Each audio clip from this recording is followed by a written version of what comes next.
The fluorescent lights hummed above Graham Wheeler as he burst through the ICU doors.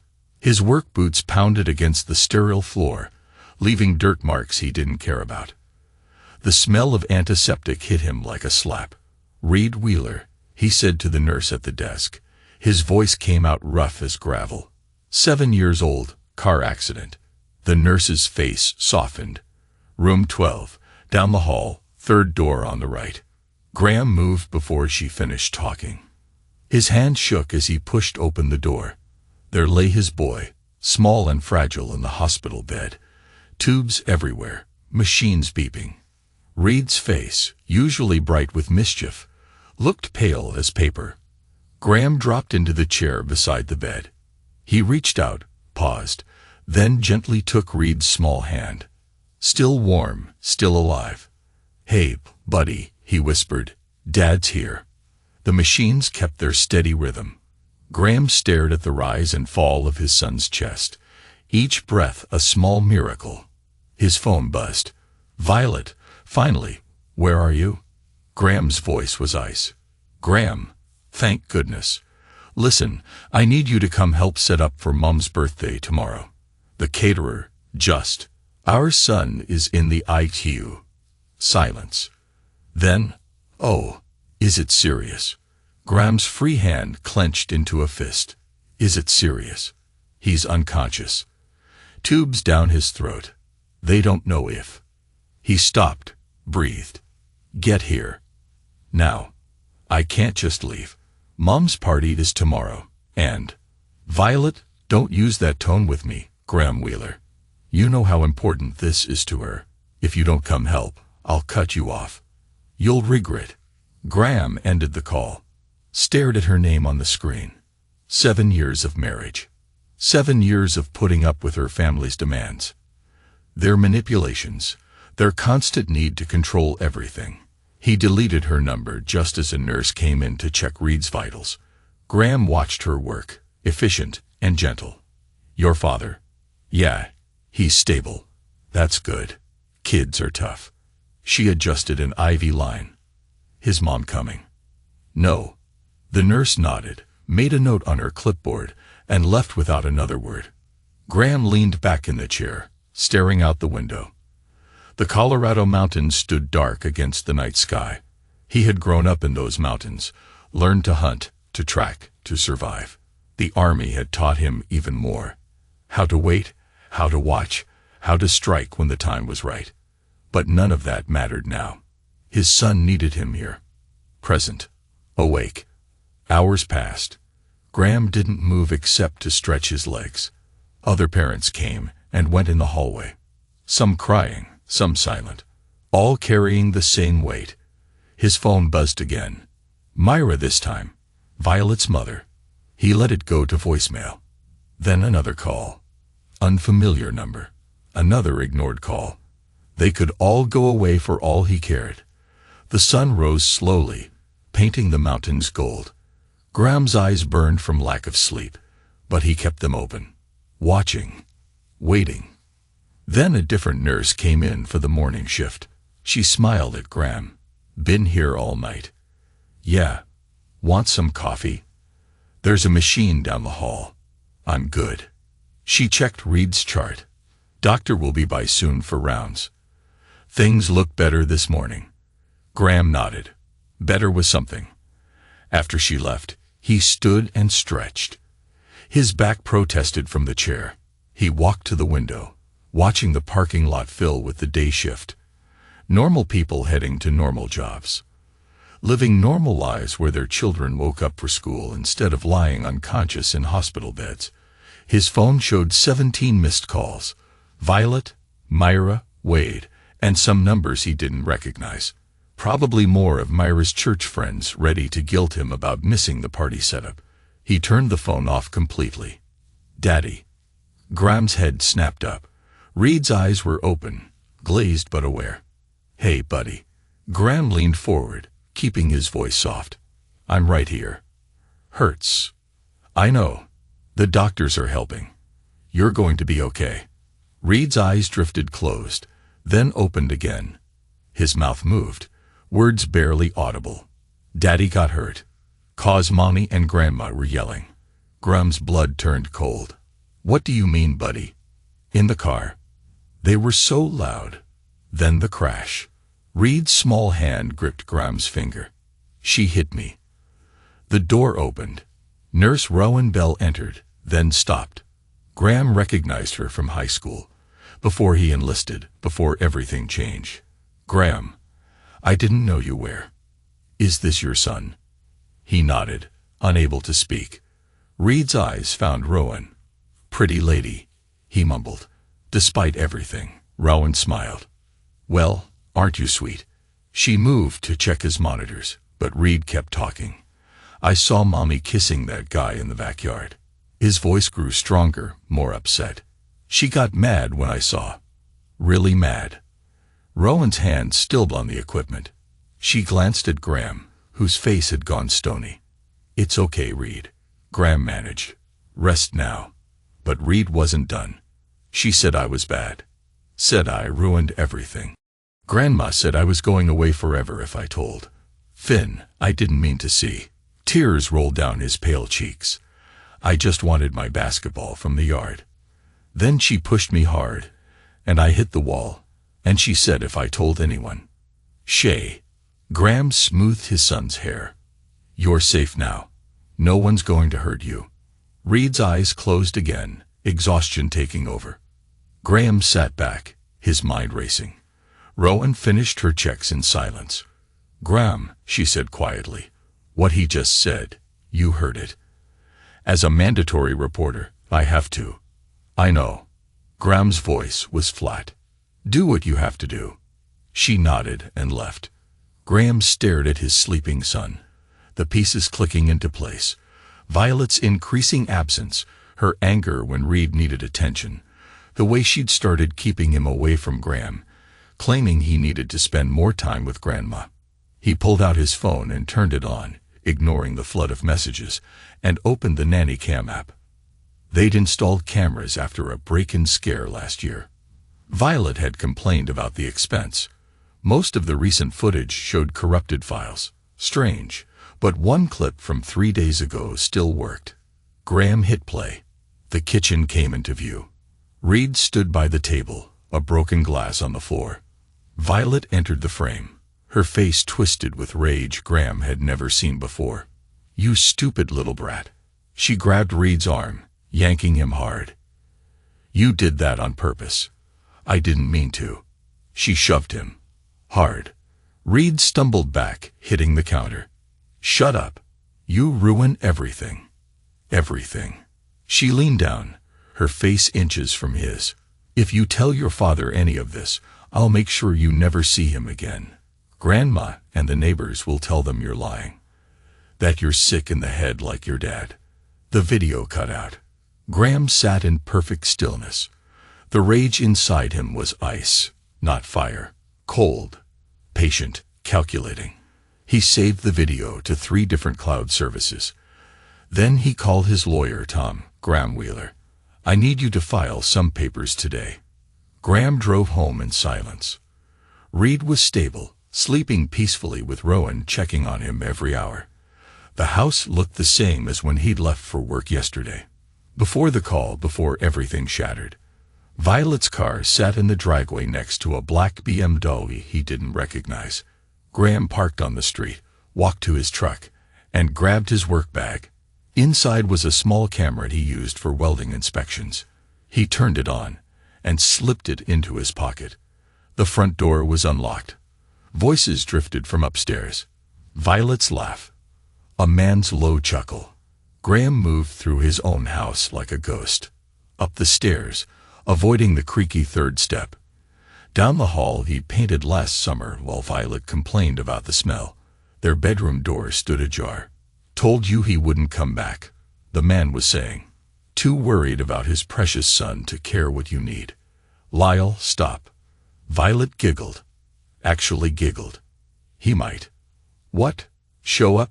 Please. You got him trained. One call from Mommy Myra. And he'll be setting up chairs all day tomorrow. Graham pushed the door open. Violet sat on their bed in lingerie he'd never seen. While Wade, Graham recognized him now. Some tech consultant from Violet's office. Had his shirt half unbuttoned. They'd froze. Graham, Violet grabbed for a robe. This isn't. Graham held up a hand. She stopped talking. He looked at Wade. Really looked at him. Soft, manicured. The kind of man who'd never thrown a real punch in his life. Get out, Graham said, his voice steady. Now listen here. Get out. Something in Graham's voice made Wade's face go white. He grabbed his shoes and jacket, fumbling with both. Violet, call me later. He mumbled, then fled. Graham heard his feet on the stairs, the front door slamming, the BMW starting up and peeling out.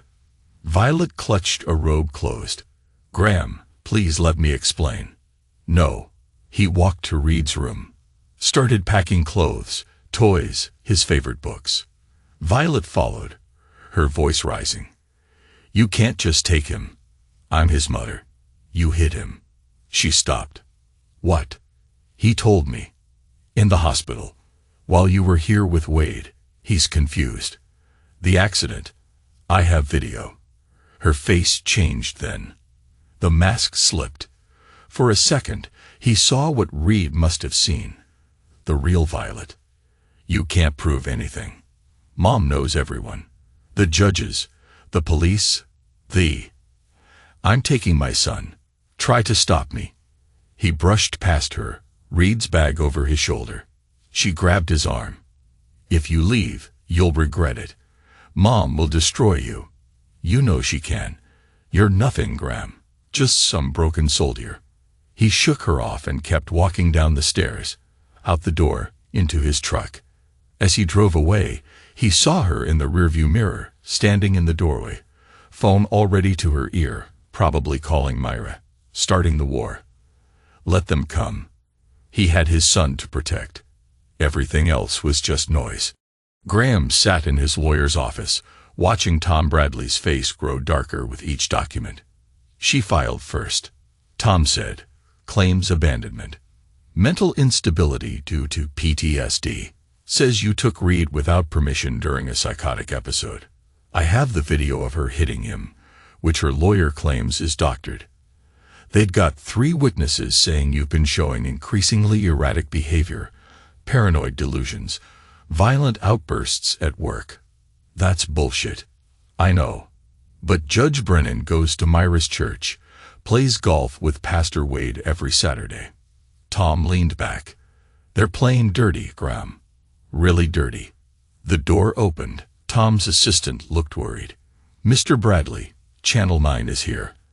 They want a statement about the Wheeler case. What? Tom flipped on the TV. Violet's face filled the screen. Tears streaming down her cheeks as she stood outside their house. Just got my baby back, she sobbed. My husband, he's not well. The war changed him. I've tried to get him help, but he refuses. And now he's taken our son. I'm so scared for Reed's safety. Pastor Wade appeared next, his arm around Violet's shoulders. Graham Wheeler is a troubled man, Wade intoned. We tried to bring him into our congregation to heal his spiritual wounds, but he's rejected God's love. And now, in his darkness, he's torn apart this family. Turn it off, Graham said. The screen went black. They're ahead of us. Tom said, this is coordinated, professional. So what do we do for now? You comply with the temporary custody order. Reed goes back to Violet tomorrow. No, Graham, she hit him. She threatened him. I'm not sending him back to that. If you violate the court order, you'll lose any chance of getting custody. They'll paint you as dangerous, unstable. Tom's voice gentled. I know it's hard, but we have to play the long game here. Graham's phone buzzed. A text from an unknown number. You should have helped with the party. Now watch what happens. He showed it to Tom, who photographed it. Keep everything. Every text, every voicemail. We'll need it all. The next morning, Graham knelt beside Reed in the hospital parking lot. His son's eyes were wide, scared. I don't want to go with her. I know, buddy. But it's just for a little while. The judge says you have to. She'll be mad at me for telling. Graham pulled him close. Listen to me. If anyone hurts you, you tell your teacher or the doctor or any adult. You keep telling until someone listens. Okay. Violet's car pulled up. She got out, all smiles for the social worker who was supervising the exchange. Oh, my baby. Mommy missed you so much. Reed went rigid in her arms. The social worker made a note.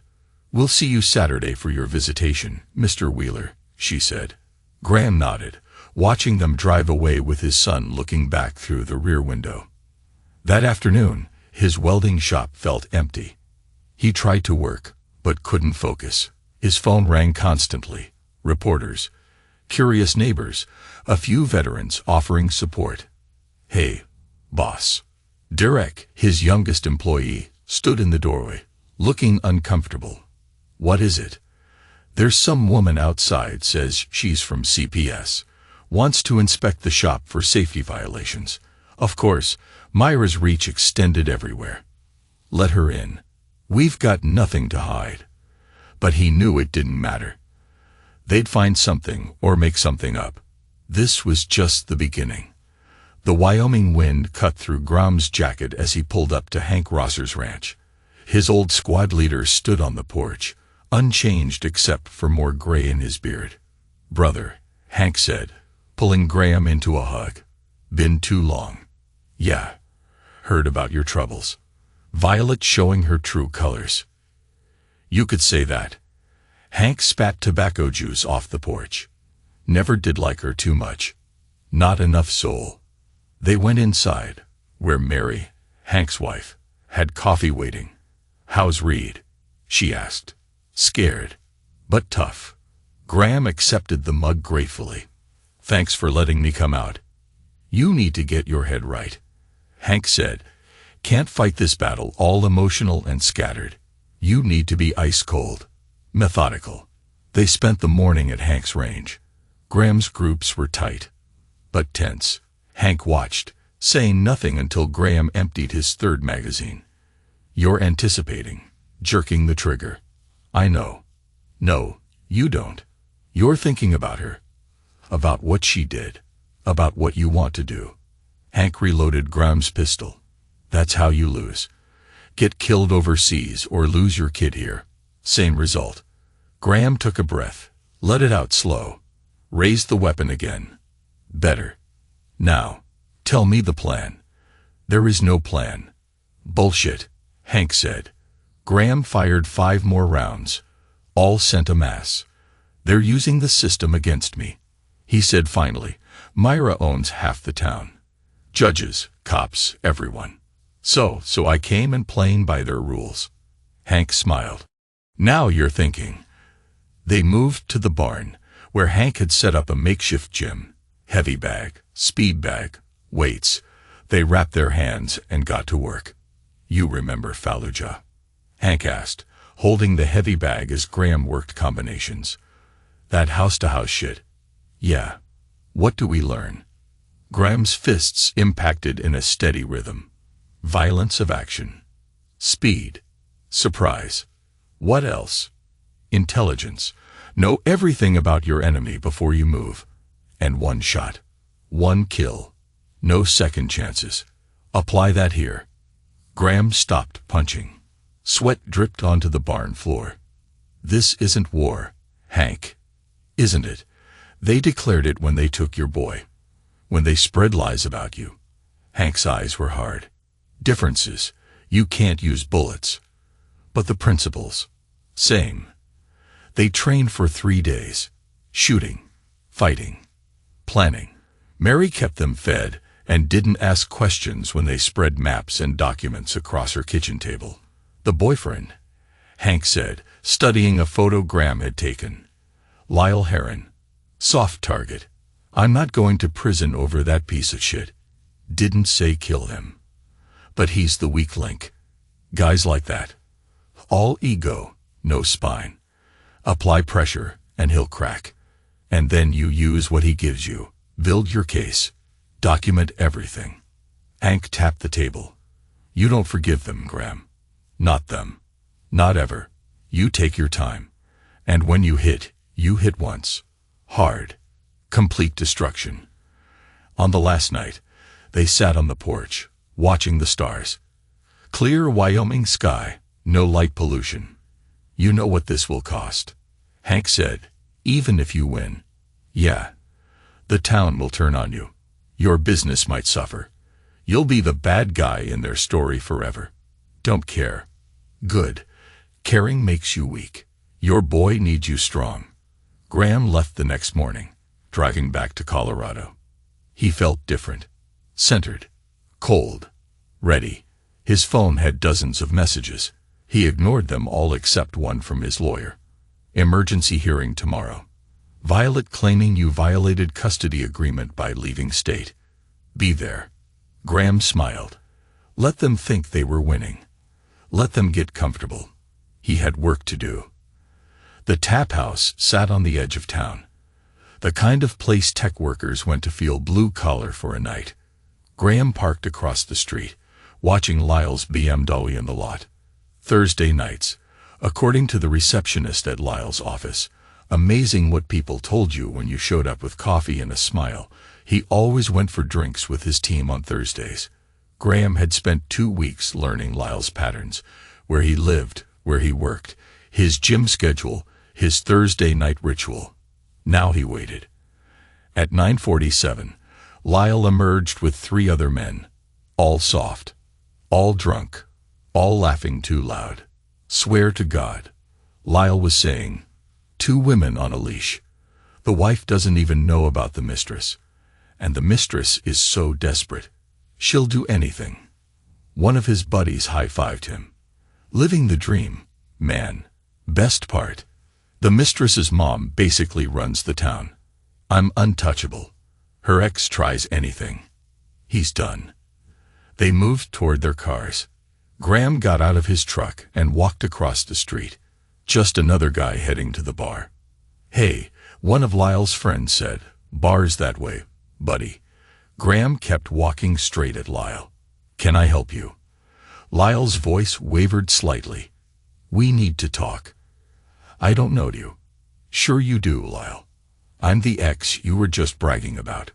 The friends scattered like roaches when you flipped the light on. Car doors slamming. Engines starting in seconds. It was just Graham and Lyle in the parking lot. Now listen. No. Graham stepped closer. You listen. You've been in my bed with my wife while my son was in the hospital. That's between you and Violet. My 7-year-old saw you. She threatened him to keep quiet. Beat him when he didn't. I didn't know about any. Don't lie to me. I'm not. Jesus. I thought the kid was at his grandmother's. Violet said he stopped. Swallowed. Look, I'll end it. Okay. I'll stop seeing her. Too late for that. Lyle's hand went to his pocket. Phone, probably. Graham let him wait until he pulled it out. Then he slapped it away. The phone skittered across the asphalt. You can't touch me, Lyle said, trying for tough. I'll sue. I'll have you arrested. Go ahead. Swing first. What? You heard me. Take your shot. I'm not going to. Graham stepped closer. Close enough to smell the whiskey on Lyle's breath. You were man enough to get in my bed. Be man enough to throw a punch. Lyle's face went red. His hand balled into a fist. Graham waited. Patient. Ice cold. The punch came wild, telegraphed. Graham slipped it easily, letting Lyle's momentum carry him forward. Then he went to work. Not angry. Methodical. A jab that snapped Lyle's head back. Blood from the nose. Instant red flow. A hook to the ribs as Lyle doubled over. Felt 1 crack. Maybe 2. Lyle dropped to his knees, gasping. Graham circled him, hand still up. Get up. I can't. Get up. Lyle tried. Made it halfway before Graham's knee met his solar plexus. He went down hard, curled fetal on the asphalt. Graham knelt beside him. Lyle's eyes were wide. Terrified. Touch my son again. I bury you, Graham said quietly. No words. Just dirt. And Lyle, I know where you live, where you work. Your wife's name is Jennifer. Your daughter goes to Preston Elementary. Please, I'm not threatening them. I don't hurt innocents, but you should know I pay attention. I see everything. Graham stood. Stay away from my family. He walked back to his truck.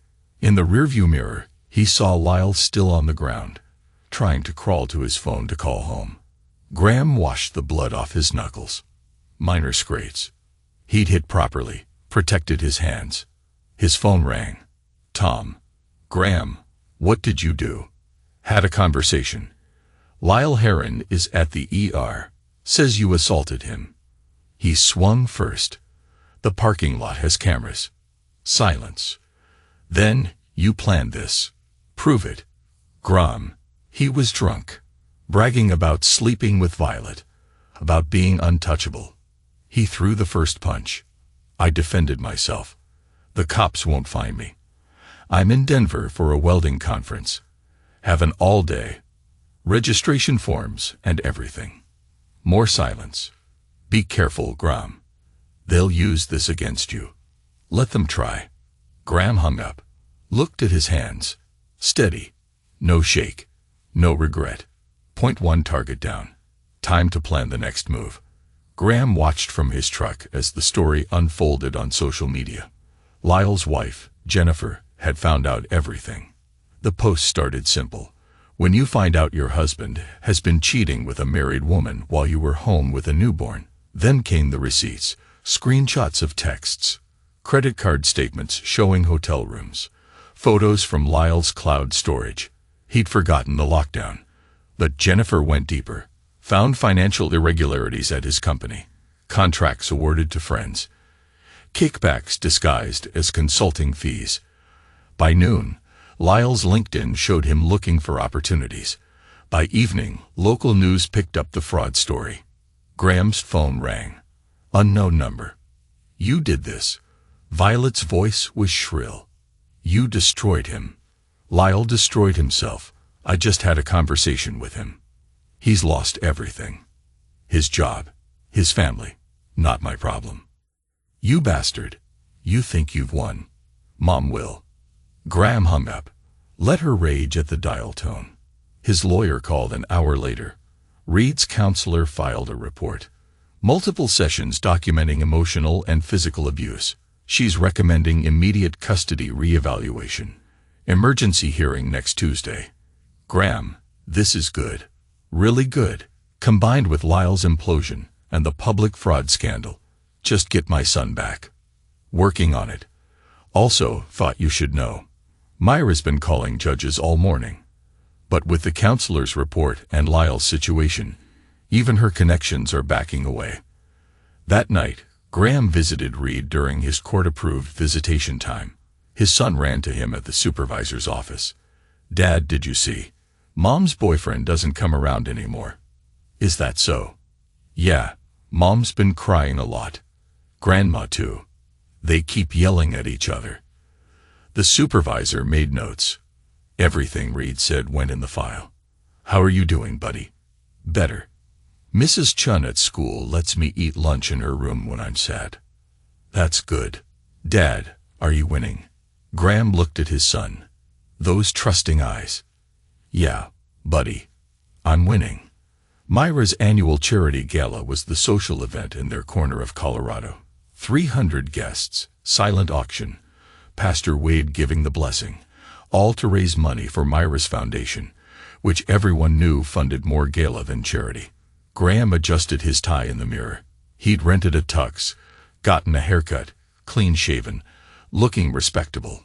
The flash drives in his pocket weighed nothing. Each one contained Violet's recorded confession to abuse from the nanny cam, screenshots of her texts with Lyle, including discussions of hiding money from Graham, the full counselor's report on Reed's trauma, financial records showing Myra's foundation fraud, and more. Rowan had insisted on coming as his plus one. You need a witness, she'd said. Someone respectable. A nurse who sees what happens. They walked in together. Conversation stopped. A ripple of whispers followed them through the ballroom.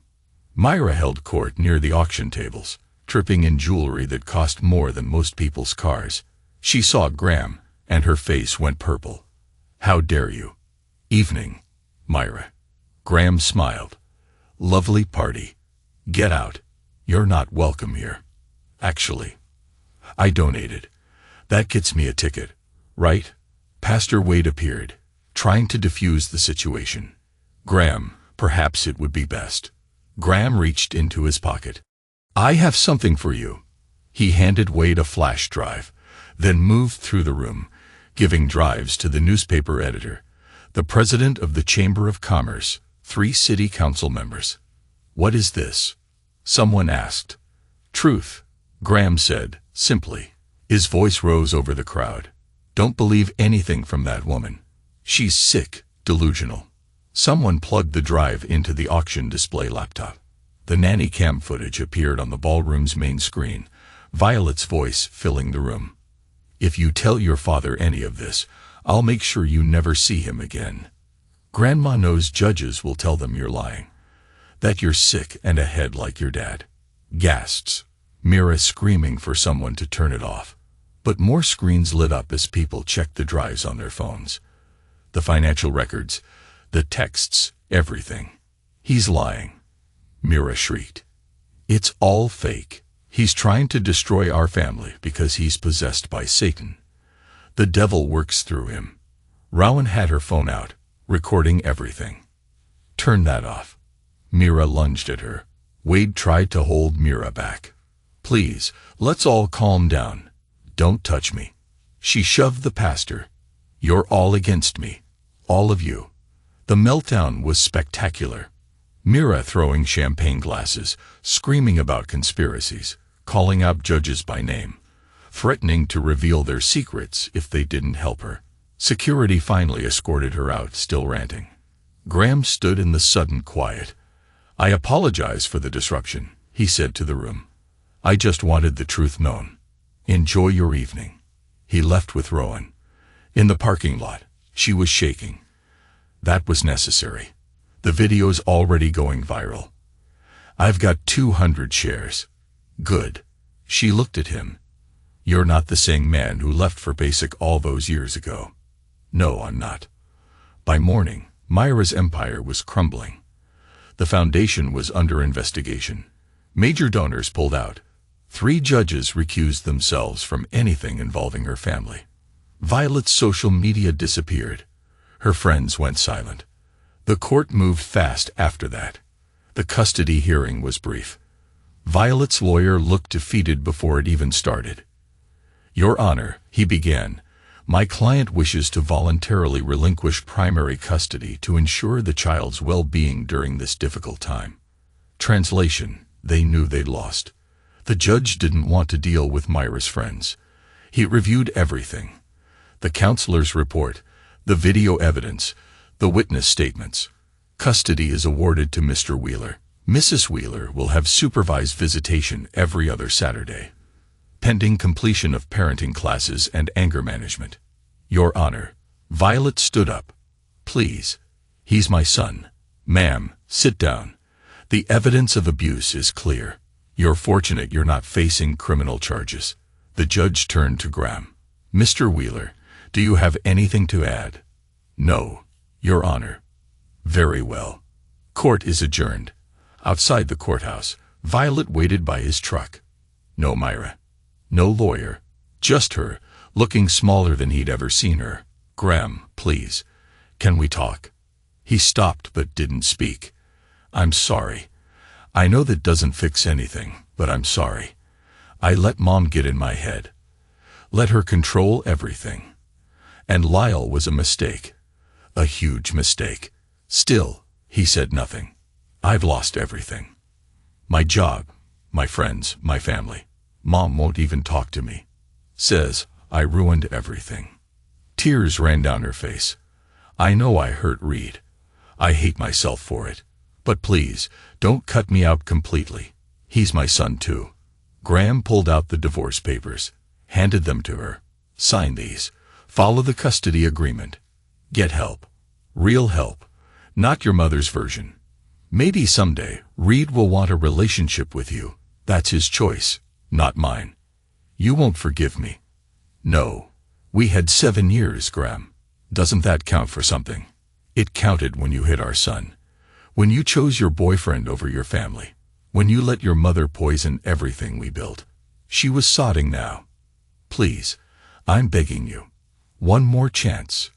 Graham walked to his truck. Turned back once. You destroyed your own life. I just moved out of the wreckage. He drove away, leaving her standing in the courthouse parking lot. 6 months later, the welding shop hummed with activity. Business was better than ever. Turns out, standing up to the town's bullies had earned respect from the working folks.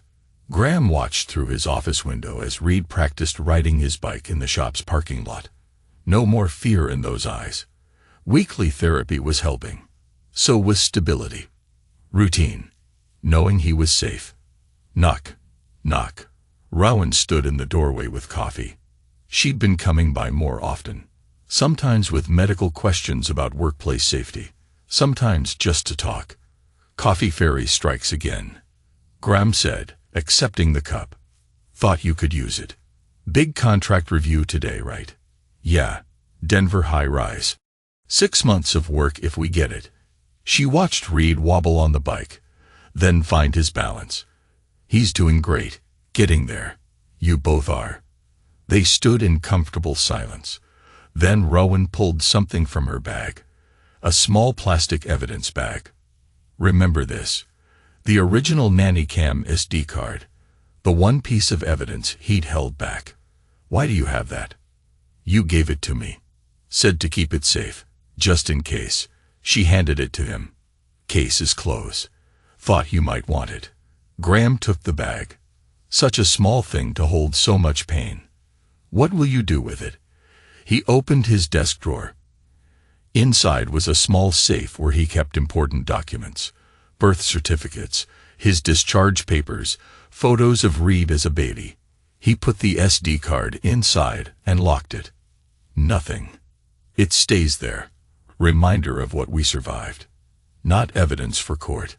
Never needed it for court. Had enough already. He closed the drawer. This is just truth. Sometimes that's enough. Reed burst through the door, sweating and grinning. Dad, I did the whole parking lot without stopping. That's great, buddy. Ready for the park next? Yeah, go wash up. We'll head out in 10. Reed ran off. Rowan smiled. I should go. Let you boys have your afternoon. You could come with us. If you want. She considered. Another time. But dinner Friday. Sounds good. After she left, Graham walked through the shop, past the welding stations where his guys worked, past the project boards full of upcoming jobs. He stopped at the main entrance. Above the door, a new sign gleamed. His motto now. What the business stood for. What he stood for. Dad. Ready. Reed appeared with his helmet. Let's go. They loaded the bike in the truck. As they drove toward the park, Reed chatted about school, friends, his upcoming baseball season. Normal kid stuff.